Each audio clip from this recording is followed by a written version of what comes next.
Sir, Pakistan Tehreek Insaf पे पाबंदी लगाई गई, उसके हवाले से क्या कहें? पाबंदी तो किसी का बाप नहीं लगा सकता, ये तो कोई बात ना हुई। एक तो फॉर्म 47 के तहत बैठे हुए लोग खुद जो है मैंडेट चोरी करके बैठे हैं और फिर वो ये बातें करें कि वो पाबंदी लगाएंगे किसी पार्टी के ऊपर और उस सियासी पार्टी के ऊपर सबसे ज़्यादा वोट लिया हुआ है। तो ये मेरे ख्याल में ये बैकी बातें, ये अजीबोगरीब किस्म के बयानात जो हैं, ये हमारे मुल्क का इस वक्त चैलेंजेस और हैं। आप ये बताओ कि आपसे पेट्रोल की कीमतें आपसे कंट्रोल नहीं हो रही, डॉलर आपसे कंट्रोल नहीं हो रहा, मईशत आपसे कंट्रोल नहीं हो रही, आपसे महंगाई कंट्रोल नहीं हो रही, आपसे अमन अमान कंट्रोल नहीं हो रहा, आपसे सूबे के जो माशी हालात हैं वो कंट्रोल नहीं कर पा रहे, और दिन ब दिन आपका जो है सूबाई हुकूमतों को भी पैसा नहीं दे रहे। आप अपना जो हमारा राइट है, हमारी जो लाइबिलिटीज़ हैं, फेडरल गवर्नमेंट खुद भी कुछ नहीं कर पा रही है, तो उन पे फोकस करें। रोज़ाना जो है ना एक नया मसला आ जाता है, कोई एक बयान दे देता है और फिर टीवी के ऊपर उसे जवाब देते फिरो। मैं समझता हूँ ये तो इस काबिल ही नहीं है कि इनको जवाब दिया जाए इन बातों का, क्योंकि इन बातों की हैसियत ही नहीं है। एक बेतुकी बात करके शुरू हो जाते हैं। साथ में एक बात करना चाहता हूँ आपकी वसात से यहाँ पे कि जो इलेक्शन कमीशन के हवाले से और 1000 सीटों के हवाले से हमारा एक मौक़िफ़ था, आइनी मौक़िफ़, अल्हम्दुलिल्लाह उसमें हमें जीत हुई है और साबित हुआ है कि हमारा मौक़िफ़ ठीक था, हमारा मौक़िफ़ दुरुस्त था। और मैं शुक्रिया अदा करता हूँ सुप्रीम कोर्ट ऑफ पाकिस्तान का कि जिस तरीके से उन्होंने आइन के मुताबिक आइन को इस मुल्क में इस्टेब्लिश किया है, तो हमें अपना हक मिल गया है इंशाअल्लाह। साथ साथ में ये गुजारिश नहीं बल्कि मुतालबा करता हूँ कि अब इलेक्शन कमीशन को इस्तीफ़ा दे देना चाहिए ये साबित होने के बाद। और साथ साथ जो एक और चीज़ हो रही है कि एडहॉक की बुनियाद पर जजेस लिए जा रहे हैं, तो मैं इसके हक में बिल्कुल नहीं हूँ। हमारा असम्बली का इजलास आ रहा है, इस पर हम बात करेंगे। एक जजेस को लेने का प्रॉपर एक प्रोसीजर है मेरिट का, उसके मुताबिक लिए जाएँ। इस तरीके से जो है ऑलरेडी बहुत ज़्यादा सवाल निशान बन चुके हैं। तो इस तरह अदलिया एक हमारा वो इदारा है कि जिसे पाकिस्तान के आइन को प्रोटेक्ट करना है, उस आइन को उन्होंने इम्प्लीमेंट करना है, उस आइन की पासदारी करनी है। जब उसके ऊपर सवाल निशान उठेंगे तो ये ठीक नहीं है मेरे ख्याल में। देखिए, हमारे लीडर इमरान खान साहब जो हैं वो हमारे लीडर हैं, उनका फैसला हक़ी फैसला है। वो जो भी अहकाम जारी करते हैं हम उनके पाबंद हैं। साथ साथ ये जो पार्टियाँ हैं एक तरफ वोट दे के खुद फॉर्म 47 के तहत बैठे हुए हैं, उसके बाद भी किसी बात के ऊपर जब देखते हैं कि अवाम की राय एक तरफ जा रही है तो अपनी सियासत बचाने के लिए इस तरह के बयान आप देते हैं। खुल के सामने आओ। उधर वोट दे के बैठे हो, फॉर्म 47 के तहत वज़ीर आज़म बनाया हुआ है, उसको वोट दिया हुआ है, मैंडेट चोरी किया हुआ है, फिर आके इस तरह के बयान देते हैं। खुल के सामने आओ, खुल के बात करो। और जो ज्यादती हुई है तहरीक इंसाफ के साथ, आज भी ज्यादती हो रही है, उसके ऊपर किसी ने बात ही नहीं की। जमहूरियत के बातें तो ये करते हैं, ये कौन सी जमहूरियत हुई है हमारे साथ? क्या इन पार्टियों को नजर नहीं आ रहा था किस तरीके से तहरीक इंसाफ के साथ ज्यादती हो रही थी? जाली पर्चे काटे जा रहे थे, उम्मीदवारों को इलेक्शन नहीं लड़ने दिया जा रहा था, हमारा निशान ले लिया गया, ये इनको नजर आ रहा था। और चूंकि इनके बेनिफिशरी थे, ये इससे फायदा ले रहे थे, चुप थे।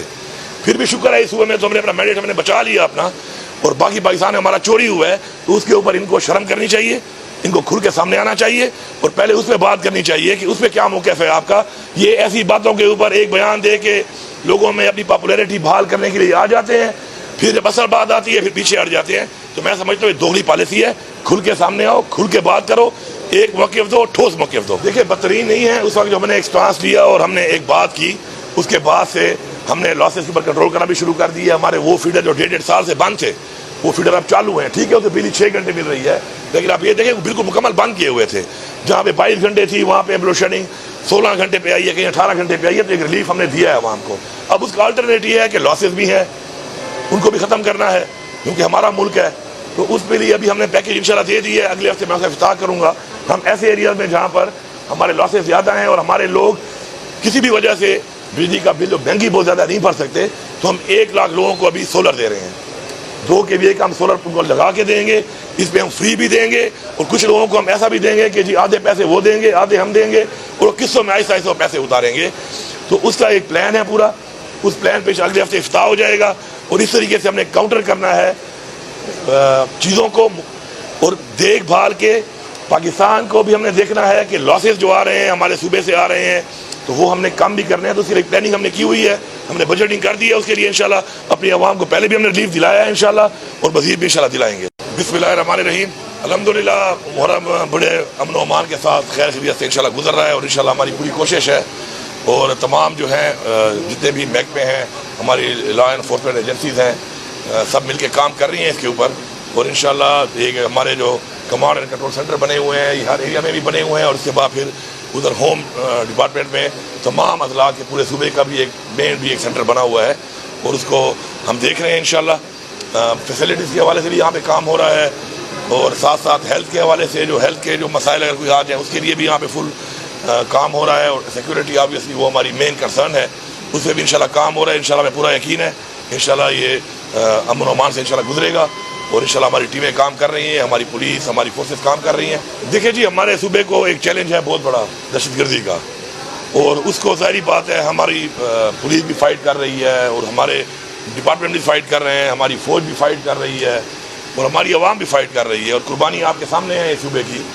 तो अब जो हालात हैं इंशाल्लाह हम फ्रंट फुट पे इनको देख रहे हैं और हम इसके लिए बाकायदा स्ट्रेंथन कर रहे हैं अपनी CTT को भी, अपनी पुलिस को भी और इंशाल्लाह हमें पूरा यकीन है कि जिस तरह पहले हमारे दौरे हुकूमत में अमन कायम किया था हमने और बीच में जब ये एक बीच में गैप आ गया बहुत लंबा 1-1.5-2 साल का, उसमें ज़रा हालात थोड़े सूरत हाल ख़राब हुई है। तो इंशाल्लाह हम दोबारा इसको उसी तरह सूबे को इंशाल्लाह अमन व अमान हम कायम करेंगे और मुकाबला हम कर रहे हैं दहशतगर्दी का इंशाल्लाह जारी रहेगा, भरपूर तरीके से जारी रहेगा और जो वाक़यात हो रहे हैं, जिस तरह के वाक़यात हो रहे हैं और जो लोग कर रहे हैं वो भी इंशाल्लाह वक्त के साथ साथ उनसे इंशाल्लाह निपटा जाएगा और इस पर कोई कंप्रोमाइज़ नहीं है। हमारा अमन व अमान के ऊपर, दहशतगर्दी के खात्मे के ऊपर हमारा कोई कंप्रोमाइज़ नहीं है। इंशाल्लाह ये हमारा मेन चैलेंज है, हमारा मेन काम यही है कि हमने इसको हर सूरत में कायम करना है।